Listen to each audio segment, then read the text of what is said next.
Hi, and welcome to Making Waves on Purpose. Today, I'm joined by Jared Chung. This is somebody you should certainly know. This is a guy who's taken the idea of supporting students to a whole new level. Career Village is a technology nonprofit that crowdsources career advice for youth at massive scale.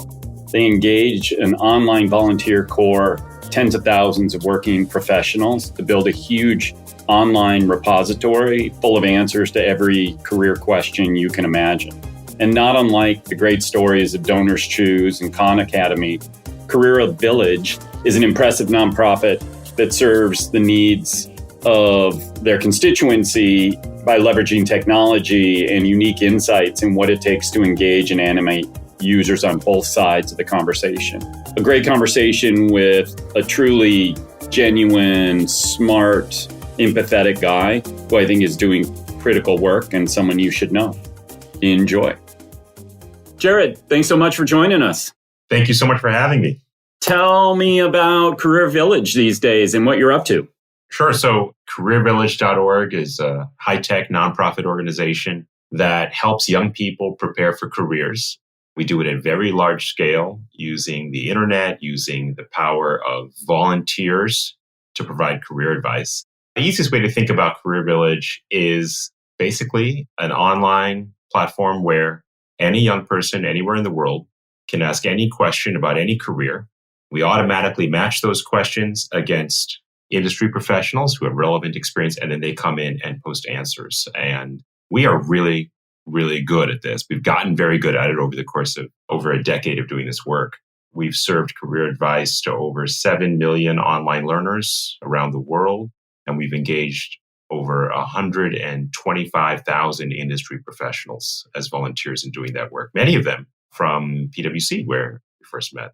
I think it's really important to point out, too, a 98% answered rate. Even higher these days. We've gotten even better, Jeff. So now we're at a 99.99% answer rate. Wow. And it's fast. You get your first answer usually the same day, and then you'll get, on average, 3.5 answers per question. As a young person, you end up getting multiple perspectives from different industry professionals on your question, which really fills a big gap for a lot of young people. Never had a conversation with an adult about careers before. They may be in high school, don't have a guidance counselor, or have an overloaded guidance counselor, or they may not have a mentor. They may not have somebody in their family network who does the kind of work that they hope to do. So for a lot of our students, this is the first time they've ever had a chance. And so doing it fast and getting them lots of perspectives, it's a game changer for them. I mean, I think this is really important, especially in disadvantaged or underserved communities, but it's actually important in a wide variety. When I was in high school, my parents didn't have a vocabulary to talk about up and coming careers and how I should make choices. I just kind of went with the flow. And like I said, okay, I was lucky. I decided to go to college, and then I got into college and I couldn't decide between philosophy and filmmaking, and both not very sought out career paths, but it worked out. So I think it's super important what you all are doing. I mean, I think of you all in the same space as Donors Choose and what Charles Best built over there, which I think is high praise to you both. I think it's been really impressive what you've both been doing. And I was on the site today and I saw this countries functionality that I do not remember having. Tell me a little bit about that. Yeah, sure. So generally, for a very long time, careervillage.org was one large online platform where everybody could come and be together across geographic barrier, across ecosystem, across community, across socioeconomic stratus. But at some point, we started to say, okay, look, we're doing a great job at a global level. There are all these strong local communities, strong geographic areas. We want to give them a place within Career Village to be able to leverage this Q&A interaction, but with their existing communities. So we created the country feed. We created the city feed, the groups and schools pages. So there's now hundreds of thousands of these pages within Career Village where communities can come together. And it's been very effective. We have now, across these 7 million beneficiaries that I mentioned before, they're spread across 190 countries, and they're pretty much everywhere. And there's some concentration, of course, but I think being able to engage across a huge range of localities is part of the power of the internet. That has been hard to scale in the social sector in many cases, but it's something that we've been able to have a lot of success with. Really, really impressive. I love that. And I know you recently launched an AI product. Tell me about that. Yeah, this is a new platform we're experimenting with. I mean, generative AI obviously is having its major moment. It's part of a new era here.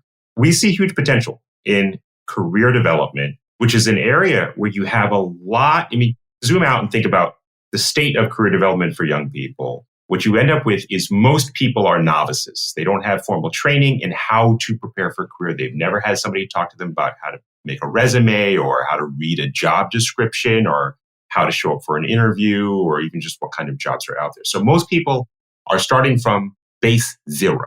That's an environment where generative AI can do a great job of helping you get from 0 to 1. And so the platform that we recently announced and that we're in beta testing now on is an AI career coach. And it's inspired to a great extent by the 11 plus years of career advising that we've facilitated at Career Village.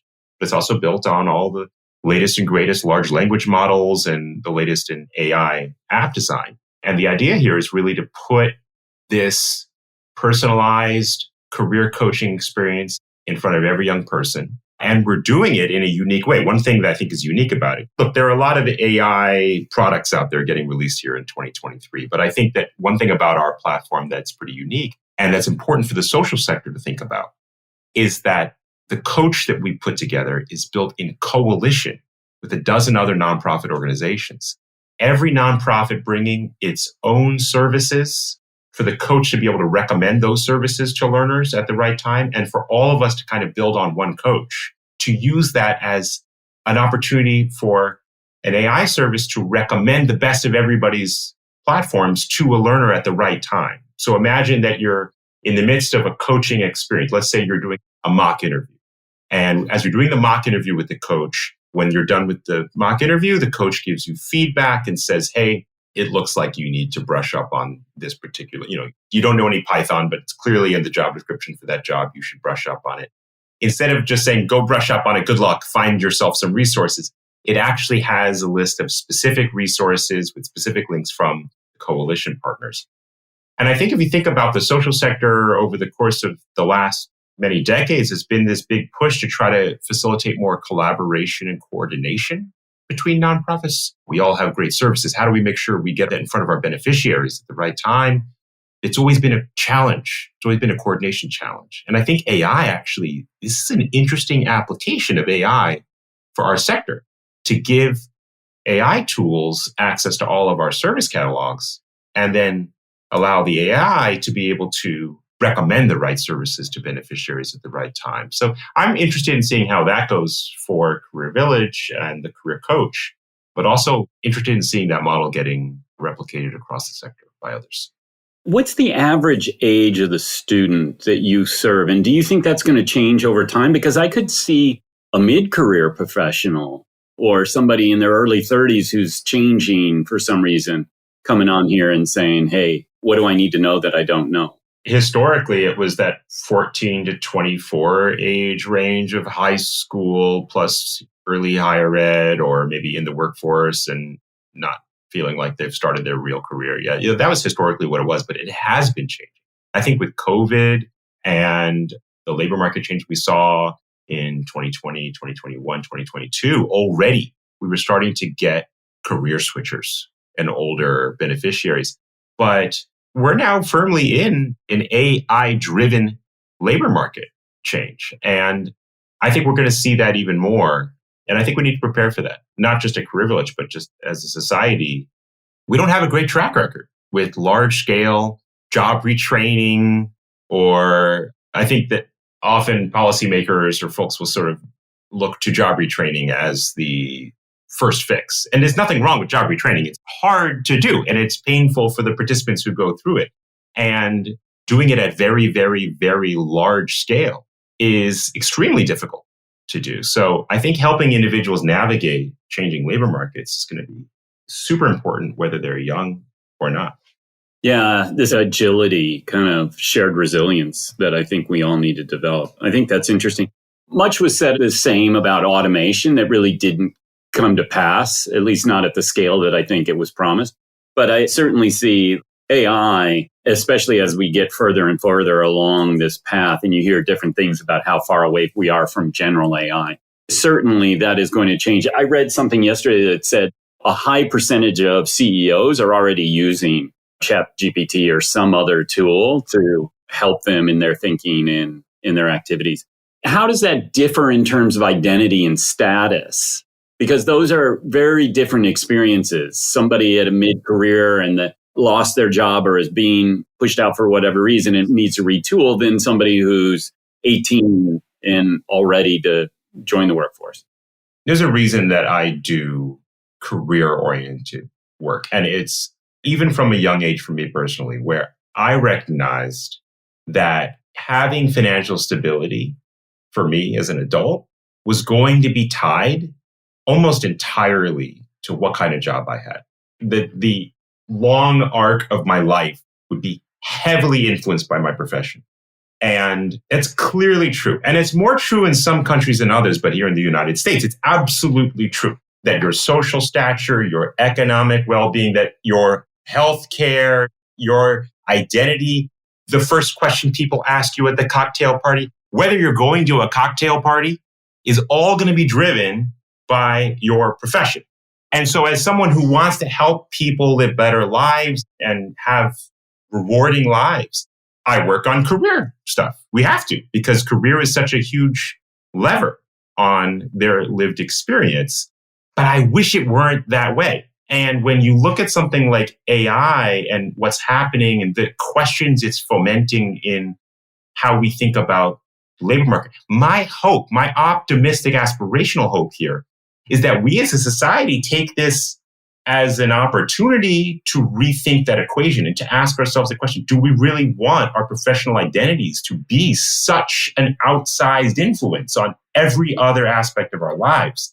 Or can we define ourselves and our worth, not just to ourselves, but also to others in society, through a slightly more nuanced collection of things? Maybe it's not entirely based on the profession, but based on other stuff too, and start to disaggregate some of those things. And I think you have to do that with policy, and I think you have to do that with incentive. I think you have to do it with cultural change and a social discussion.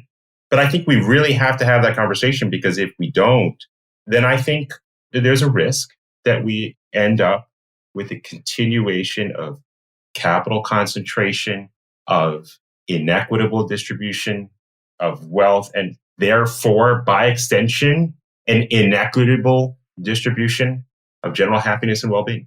I couldn't agree more. I mean, I think part of this is the echo or reverberation of the American mythology around rags to riches and this whole Horatio Alger stoic individualism. And the idea that America is a place of boundless opportunity, and that if you don't make it or you are somehow not worthy, ignoring all the systemic barriers there are to people. Yeah. I couldn't agree with you more about how our professions define us. And the interesting thing is your zip code defines your profession in so many ways. Your zip code plays an outsized influence on what you could or couldn't do. And there's, of course, dozens, hundreds, thousands of exceptions to the rule. But there is still a rule that your zip code has a high influence on that. Absolutely. I mean, thinking about your audience, right? I mean, I know you have a varied audience, but I know that a lot of folks in your audience are thinking about the role, and I know you're thinking about the role of corporations in society. And as employers, how do you think about that? How do you think about the zip code of your employees and the jobs you're putting in front of people, and the role you're going to play as an employer in an increasingly AI-driven world? I think there's a complex set of incentives that large employers are going to have to wrestle with, and some principled decisions that they're going to have to make about what they're going to be valuing first. I think that's fascinating. I think that's fascinating in the context of which America is having a tug of war over its values. It's not calling it that. Sadly, we're not having a discussion that is values-based. It's politicized and all about demonization rather than say, hey, what do we as a country want to value in each other and among ourselves, individually and collectively? I think what you're doing is so important. And it's interesting. I made the connection to Donors Choose. I think there's something unique about what both of your efforts, you and Charles did, is you're both amazingly filled with gratitude, and your efforts show that. I know Donors Choose has something that goes out that says thanks people for the contribution. And Career Village has that same feel. That seems to be part of the secret sauce. It is. And I think that two things there. I mean, one is Donors Choose, which is a tremendous inspiration to us. And I'm really in awe of what they've built. It's so incredible. Donors Choose and Career Village are both, I think, hopefully not too egotistically here on our part, but are both good examples of large-scale crowdsourcing, of leveraging the large base of goodwill that exists in all people to want to reach out and extend a hand to your fellow human and do something, just an act of kindness. And I think gratitude is the currency of that. Donors at Donors Choose don't do it for the thank you notes. They do it to do good. They appreciate the thank you notes. And volunteers at Career Village give advice just because it feels good to give, but they appreciate the thank you notes as well. And I think that for me and for Charles Best and for everybody who works at Career Village or Donors Choose or any other organization like ours, it's uplifting and it's rewarding to be in the business of helping people do good just for the sake of it. It's gratifying work to do the work. I think it's interesting because there is such a connection to people in your work. I mean, The effective altruism movement would say, no, we should give our money to places where $1 is going to make the most difference, which is likely in the developed world. And, mosquito nets or wherever. Yeah. And I think there's real wisdom there, but there is something dramatic and personal about connecting with the person in a program like this or the person you pass on the street. That makes it very personal, that I think adds another layer. Yeah, proximity. Historically, proximity, which is so important, so valuable, so rewarding. Historically, proximity has meant that you have to go physically over and show up inside the building. And I think that there's no substitute for that kind of proximity. It's really incredible. But in addition, in this world we live in where so much can be conveyed via the internet, and we are, as a people, so good at internet-based communication. I know that's going to be controversial. Somebody's going to say, hey, wait a minute, they didn't understand me in that thread on Twitter. Yes, for sure. But we are generally so good at getting so much across on the internet these days that it's a powerful form of proximity as well. And there's so much reward in embracing people's goodwill. I think that's right. So you've got behind you, I see on your desk, stay positive, test negative. Tell me about that. Got it early in the pandemic. 2 signs: stay positive, test negative, and tough times, tougher people. I think that in 2020 and 2021, it was tough times. And there was a lot of risk for me as somebody who is, again, just spending all this time helping people do good, helping people embrace their most positive conceptions of themselves. I didn't want to fall into despair. And I had a choice to make there. And I found this artist in San Jose, close to where I live, who was creating these great posters and put them up on the wall as inspiration for myself and others. I love it. I love what you all are doing. Congratulations on the continued growth. How can individuals, companies get involved? Well, if you are interested in giving career advice to young people, it is zero commitment and you'll be up and running in just a couple of minutes. Please go to www.careervillage.org, sign up as a volunteer, and answer just a single question from a young person about careers. I think you're going to love it. And we will let you know in the future by email when we have other questions that match your interest. And if you work in the workforce development or education sectors, definitely talk to us about how we can help you use Career Village with your communities, or about the AI Career Coach, which is, again, in testing now. But we're definitely looking for just the widest net we can of testing environments. And we're always looking for new test environments. So I think those are the ways to get involved and support the work. Thanks for all you do, Jared, and thanks for joining us. Thank you, Jack.